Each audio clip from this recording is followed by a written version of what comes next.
నమస్తే. నేను సిరి. మనకి భారతదేశంలో పెళ్ళికి చాలా పెళ్లి అంటేనే చాలా పవిత్రంగా చూస్తాము. 7 అడుగుల బంధంతోని ఇద్దరు ఆడ, మగ ఒకటైతారు. అయితే ఈ పెళ్లి బంధం కూడా ఇవాళ రేపు చాలా ఈ పెళ్లి చేసుకున్న సంవత్సరానికి విడాకులు తీసుకోవడమే కావచ్చు, లేకపోతే చాలా తక్కువ కాలంలోనే పార్ట్నర్స్ విడిపోవడం జరుగుతుంది. ఇదే క్రమంలో అసలు పెళ్ళికి వాల్యూ లేకుండా పోతుందేమో అనిపిస్తుంది. బెంగుళూరులో అయితే ఒక ఘటన చోటు చేసుకుంది. పోలీస్ దగ్గరికి వెళ్ళి ఒక వ్యక్తి నా భార్య పెళ్ళికైతే ఓకే చెప్పింది, కానీ తను ఏదైతే వాళ్ళిద్దరి మధ్య శారీరక బంధం ఉంటుందో దానికి మాత్రం ఓకే కాదు. సో దానివల్ల ఇబ్బందులు పడుతున్నారని తన మీద ఫిర్యాదు చేయడానికి అయితే వెళ్ళడం జరిగింది. ఇంతకీ అసలు ఏం జరిగింది, వీళ్ళ స్టోరీ ఏంటి అనే అంశాన్ని మనకు తెలియజేయడానికి మనతో పాటు ఉన్నారు ప్రముఖ సినీ క్రిటిక్ దాసరి విజ్ఞాన్ గారు. నమస్కారం సార్. సార్, ఇప్పుడు చూస్తుంటే బెంగళూరులో ఒక వింత ఘటన జరిగింది, చోటు చేసుకుందనే చెప్పాలి. ఎందుకంటే పెళ్లితో ఒకటైన ఈ జంట ఆ పెళ్ళికి మాత్రమే నేను పర్మిషన్ ఇచ్చాను, నాతోని శారీరక సుఖం కావాలంటే రోజుకి 5,000 ఇస్తానే నేను ఆ సుఖం ఇస్తా అన్నట్టు తను మాట్లాడింది అని చెప్పేసి ఎవరైతే భర్త ఉన్నాడో తను పోలీస్ స్టేషన్లో ఫిర్యాదు చేయడం జరిగింది. దీన్ని అసలు మనం ఎలా చూడాలంటారు? ఈ కేసుని చాలామంది చాలా తప్పుగా రాయడం వల్ల, తప్పుగా అర్థం చేసుకోవడం వల్ల, ఆ తప్పుడు వార్తని ప్రచారం చేయడం వల్ల తప్పుగా చూస్తున్నారు అందరూ. యాక్చువల్గా జరిగింది ఇది కానే కాదు. శ్రీకాంత్ అండ్ బిందుశ్రీ పెళ్లి చేసుకున్నారు. ఈ అమ్మాయి బేసిక్గా ఎవరు లేరు.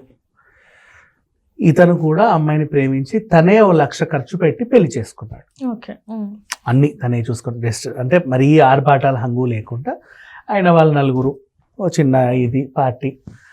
ఇవాళ రేపు ఏంటి సింపుల్గా చెప్పాలంటే 50 ప్యాక్స్తో చిన్న బ్యాంక్వెట్ బుక్ చేస్తే ఏముంటుంది, పర్ ప్లేట్ 300-400 అలా అయిపోతుంది కదా. అలా ఒక సింపుల్ వెడ్డింగ్ చేసుకున్న తర్వాత ఇంటికి తీసుకొచ్చాడు. తనకున్న దాంట్లో ఇంట్లో అన్ని సమకూర్చుకున్నాడు. ఇద్దరు కొన్నాళ్ళు బాగానే ఉన్నారు. తర్వాత ఈవిడలో ఒక ఫోబియా క్రియేట్ అయింది. ఏంటంటే అద్దం చూసుకొని మురిసిపోయేది అమ్మాయి. నా పిల్లలు పుడితే ఆడవాళ్ళ అందం పాడైపోతుందని ఎక్కడో ఇంటర్వ్యూలో చూసింది. సో తనేమనిందంటే నో నాకు పిల్లలు వద్దు, నేను పడక సుఖానికి నేను రాలేను, ఒళ్ళంతా మీద పడిపోతావు, నువ్వు ఎక్కడ పడితే అక్కడ చేతులేసి నొక్కేస్తావు, నువ్వు రక్కేస్తావు, నీ వాంఛ నువ్వు తీర్చుకుంటావు, కానీ నా బాడీ దానికి ప్రిపేర్ అయ్యలేదు, కావాలంటే మళ్ళీ ఎప్పుడన్నా చూద్దాం, ఇప్పుడైతే దయచేసి నా దగ్గర రాకు, నాకెందుకు ఒక రకంగా ఉంది, పెళ్లి వరకు నేను చేసుకున్నా అంటే నువ్వు నన్ను ఏదో ప్రేమించానన్నావు, నేను బాగా చూసుకుంటాను అని చెప్పావు. ఇప్పటివరకు నేను బ్రతికే బ్రతుకుని ఏదో ఉన్న దాంట్లో తింటున్నా, ఏదో ఉంటున్నా, నీకు మంచి జీవితాన్ని ప్రసాదిస్తా, నేను మంచి సాఫ్ట్వేర్ ఉద్యోగిని, ఇది అని చెప్పేసి మంచి ఇంట్లోకి తీసుకొస్తా అంటే నేను ఇప్పటివరకు ఉన్న లైఫ్ బెటర్మెంట్ ఇస్తా అన్నావు కాబట్టి దగ్గరకు వచ్చా. నువ్వు ఆ బెటర్మెంట్ ఆశ చూపించి నన్ను అన్ని రకాలుగా వాడుకుంటానంటే నేను ఇంకా ప్రిపేర్డ్గా లేను. పెళ్ళికి కూడా నేను ప్రిపేర్డ్గా, అసలు పెళ్ళి అనేది కూడా నా మైండ్లో లేదు. ఫస్ట్ ఆఫ్ ఆల్ ప్రజెంట్ నేను ఏంటంటే ఏదో హాస్టల్లో ఉండి ఎవరు లేని అనాథని ఏదో రకంగా బ్రతికేస్తున్నా. చిల్లా చిత్తుగా జాబ్ ఏదో చేసుకొని అందిన కాడికి తింటున్నా. ఓ రిసెప్షనిస్ట్ జాబో లేకపోతే సేల్స్ గర్ల్ జాబో 10,000-15,000 వస్తున్నాయి. అది నాకు హాస్టల్ ఫీజు ఇస్తే 3 పూటలు తిండి పెడుతున్నారు. నాకు వేరే వ్యసనాలు ఏం లేవు, పరిచయాలు ఏం లేవు. నా ఫోన్ రీఛార్జ్లకి, ఆ చూసుకునే యూట్యూబ్ వీడియోలకి సరిపోయింది. నా జీవితం ఇంతే. నువ్వంటూ ఒకడు వచ్చి నీ జీవితం ఇది కాదు ఇంకా అద్భుతం అంటే నాకు ఎవరు లేరు కాబట్టి నా బ్రతికింతే నేను బ్రతికేస్తున్నా. నీకు నేనున్నాను, నేను ఇంకా బెటర్గా చూసుకుంటాను, నువ్వు ఇక్కడ ఉండడానికి కాదని చెప్పి నువ్వు ఒక ఆశ పెట్టావుట. ప్రజెంట్ బ్రతికే బ్రతుకు కంటే ఒక బెటర్మెంట్ ఇస్తానన్నందుకు ఆ ఆప్షన్, బెటర్మెంట్ ఆప్షన్కి ఒప్పుకొని నీతో నేను వచ్చా. ఆ బెటర్మెంట్ ఆప్షన్కి నువ్వు పెట్టిన పేరు పెళ్ళి. నీకు అర్థమైందా సైకలాజికల్గా? అంతే జరిగింది. ఇప్పుడు తను అంతకుముందు ఒక 6,000-7,000 రూమ్లో ఉండి ఉన్నది లేని వండుకొని తింటూ జస్ట్ కొంచెం అలా ఉంది. నేను 3 BHK ఫ్లాట్లో విత్ ఫుల్ మంచి సోఫా, రిక్లైనర్, నాకు తోచినంత లగ్జరీ లైఫ్. నేను పెళ్లి చేసుకోవాలి, నాకు కూడా ఎవరు లేరు. సో నేను చూస్ చేసుకున్నాను. నీలాంటి వాళ్ళకి జీవితం ఇవ్వాలని నాకు ఉంది. నువ్వు చెప్పింది నాకు నచ్చింది, నాకు జీవితం ఇవ్వాలనుకుంటున్నావు, ఓకేనా? అంటే నా బ్రతుకుని కొంచెం బెటర్మెంట్ చేద్దాం అనుకుంటున్నావు. ఆ బెటర్మెంట్ ఆప్షన్ నేను నిన్ను చూసుకుంటా, నీకు అండా దండా నేను ఉంటానని నువ్వు చెప్పావు. అది కన్విన్స్ అయ్యి నేను వచ్చాను నీ దగ్గరికి. అది నువ్వు ఎలా తీసుకెళ్ళావు? పెళ్ళి అనే ఒక పేరు ఓ రూపంలో నన్ను తీసుకెళ్ళావు. ఫంక్షన్ చేసుకున్నావు, అయినా వాళ్ళందరినీ పిలిచావు. నాకు తెలియదు నాకు ఇంతమంది ఉన్నారా అని. ఇంతకుముందు ఎప్పుడు నన్ను కలవడానికి ఎవరు వచ్చింది లేదు. ఇప్పుడు ఇంతమంది వస్తున్నారు, వాటేసుకుంటున్నారు, పక్కన నిలబడి ఫోటోలు దిగుతున్నారు, గిఫ్ట్లు ఇచ్చారు. అర్థమైందా? ఇచ్చి అంటున్నారు, చుచ్చు అంటున్నారు. అందరూ అంటారు కదా. ఇప్పుడు ఇప్పుడు ఒక అమ్మాయిని పెళ్లి చేసుకుని, ఇప్పుడు నేను ఒక అమ్మాయిని పెళ్లి చేసుకుని నువ్వు వస్తా ఇచ్చి అనవు. అలా అందరూ ప్యాంపర్ చేస్తున్నారు. ఎంత బాగా నాకు నచ్చింది. అందరం కలిసి ఇంటికి వచ్చావు. కానీ నాకు నువ్వు నా ఒంటి మీద చేయడం నాకు ఇష్టం లేదు. I'm not prepared for that. అది చెప్పేస్తే సరిపోద్ది కదా. మరి ఈ 5,000 అదే చెప్పింది ఆ అమ్మాయి కూడా. 5,000 వరకు ఇంకా రాకండి. 5,000 ఆ టాపిక్ ఎక్కడో నేను స్టార్ట్ చేసా ఇప్పుడే. జస్ట్ చూడు, ఈ స్టార్టింగ్ కాస్త లేదు లేదు లేదు నువ్వు నాతో పడుకోవాల్సిందే అనే టార్చర్ పెరిగింది. నేను దానికి ప్రిపేర్డ్గా లేను. ఏదో రోజు ప్రిపేర్డ్గా ఉన్నప్పుడు వస్తా. నువ్వు అప్పుడు ఏం చేయాలి? అమ్మాయిలో ఒక ఫోబియా క్రియేట్ అయింది. ఎవరైనా చెయ్యేస్తే అందం పాడవద్దేమో అన్న ఫోబియా తనలో ఉండింది. తను వచ్చింది కూడా నీతో శారీరక సుఖం కోసం నీ దగ్గరికి రాలా. తను బ్రతుకుతున్న బ్రతుకుకి కొంచెం నువ్వు ఆఫర్ చేసిన బెటర్మెంట్ నచ్చి వచ్చింది, నిన్ను నమ్మి వచ్చింది. నువ్వు కూడా తను ఒకలాగా, నాకు ఇప్పటిదాకా ఎవరు లేరు, నువ్వు నిన్ను బాగా చూసుకుంటానన్నావు, ఒక నీడనిస్తానంటే ఆ నీడ, ఆ గొడుగు నాశపడి వచ్చింది. That's all. వచ్చిన తర్వాత బట్ వీళ్ళలో ఏంటి, పెళ్ళి అంటే అన్నీ ఉంటాయి దీంట్లో. తను సరే పెళ్ళైంది, మరి శోభనం పరిస్థితి ఏంటి?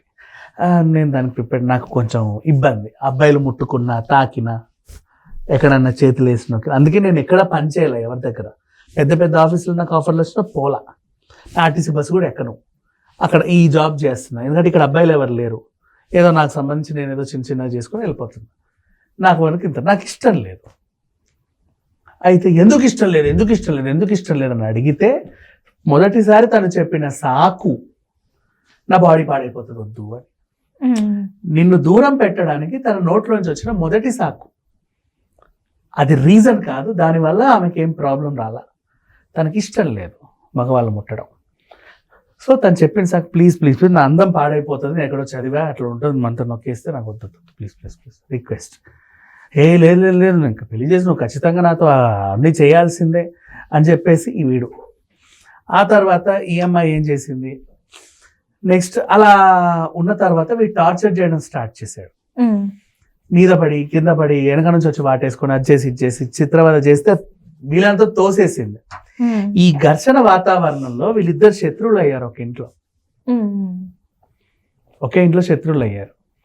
వీడేం చేశాడు, నీకు నేను అంత పెట్టా ఇంత పెట్టా, నీ మీద ఇంత ఖర్చు చేశా, నువ్వేంటి ఏం చేస్తున్నావు?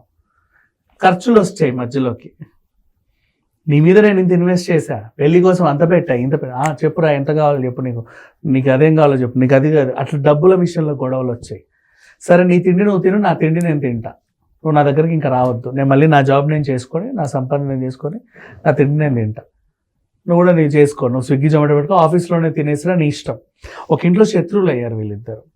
ఆ శత్రుత్వం కాస్త పెరిగిన తర్వాత ఈయన మళ్ళీ మీద పడితే, ఇదిగో నా దగ్గర రావద్దు నువ్వు, సరే 5,000 ఇస్తావా చెప్పు, ఇప్పటికిప్పుడు రమ్మని చెప్తా, రోజుకి 5,000 ఇస్తావా నువ్వు అంటే, ఈ టైప్ ఆఫ్ మాటలు మాట్లాడడం.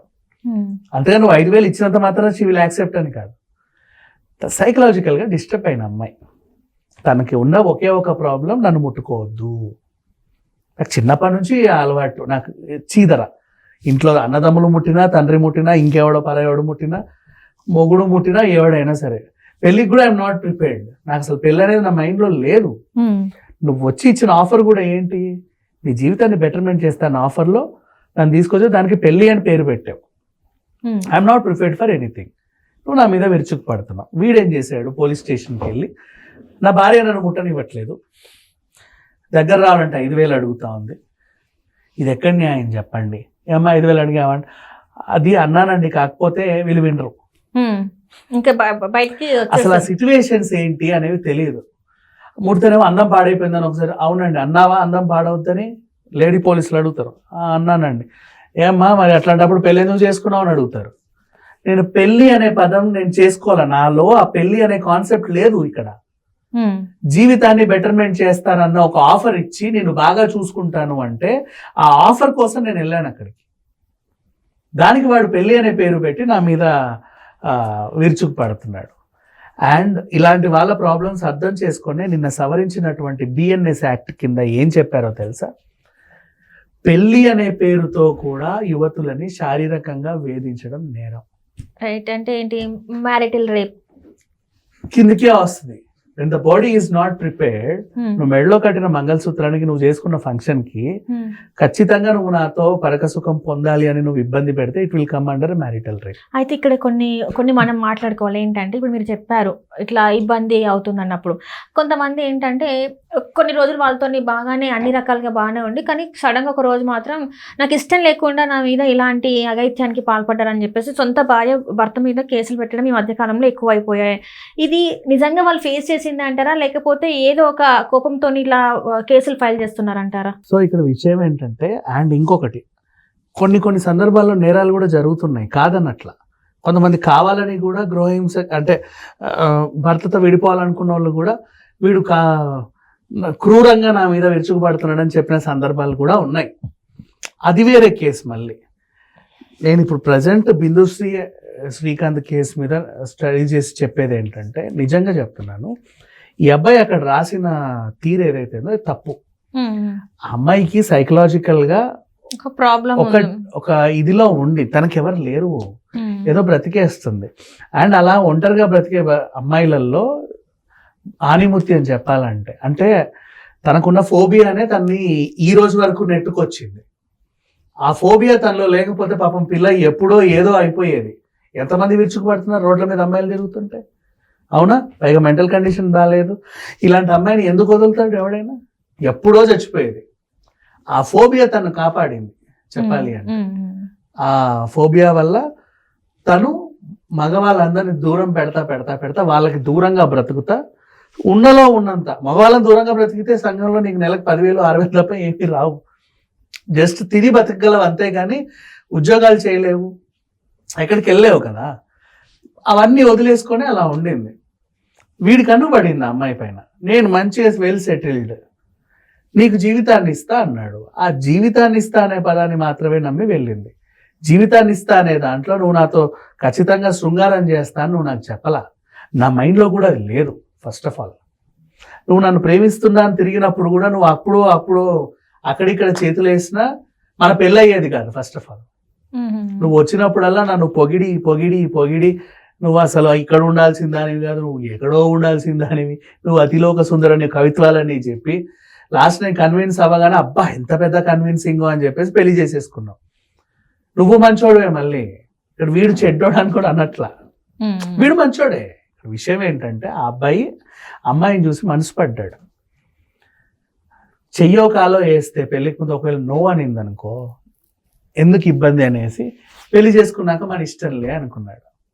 అప్పుడు వాడికి తెలిసి వచ్చింది ఈ పిల్లకి ఈ టైప్ ఆఫ్ ఫోబియా ఉంది అని. సో ఇద్దరు ఇమ్మడలేకపోయారు, ఇంట్లో శత్రువులు అయ్యారు. ఏం జరిగిందో తెలుసా? ఎంత పెద్ద శత్రువులు అయ్యారు అంటే ఇంట్లో డిస్టర్బెన్స్, నీ పనికి నా డిస్టర్బెన్స్, నా పనికి నువ్వు డిస్టర్బెన్స్. నువ్వు టీవీ వింటుంటే నేను పెద్దగా, నువ్వు ఫోన్ మాటలో పెద్దగా టీవీ సౌండ్ పెట్టడం, నువ్వు జూమ్ కాల్లో మీటింగ్లు ఆడుతుంటే వెనక నుంచి వచ్చి డ్యాన్సులు చేసుకుంటూ వెళ్ళడం, తన్ని ఈమె డిస్టర్బ్ చేయడం, ఈమెను వాడు డిస్టర్బ్ చేయడం. ఇలా ఒక ఇంట్లో చాలా రోజుల నుంచి బ్రతికి ఈ అబ్బాయికి మరి ఏమనిపించిందో ఏంటో పోలీస్ స్టేషన్లో కంప్లైంట్ ఇచ్చాడు. ఓవరాల్ జరిగింది అది. బట్ దీనివల్ల మనం నేర్చుకోవాల్సింది ఏంటంటే, పెళ్లి చేసుకునే ముందు, మీరు ప్రేమలు వ్యక్తపరిచే ముందు కానీ పెళ్లి చేసుకునే ముందు ఎప్పుడైనా సరే ఒక కన్సల్టెంట్ ని కలవండి. మేము ఇద్దరం పెళ్లి చేసుకోబోతున్నాము అని మీ వ్యక్తిగత అభిప్రాయం. సీరియస్లీ వాళ్ళకి మీరు మాట్లాడుకోలేనివి మూడో వ్యక్తికి చెప్పుకోవచ్చు కదా. నాకు ఇన్ని కోరికలు ఉన్నాయండి, మరి ఏదో ఈయన చేసుకున్నాను, ఇది నాకు ఇలా ఉందని ఏదో ఇవన్నీ చేసుకున్నాను, something. Thank you so much.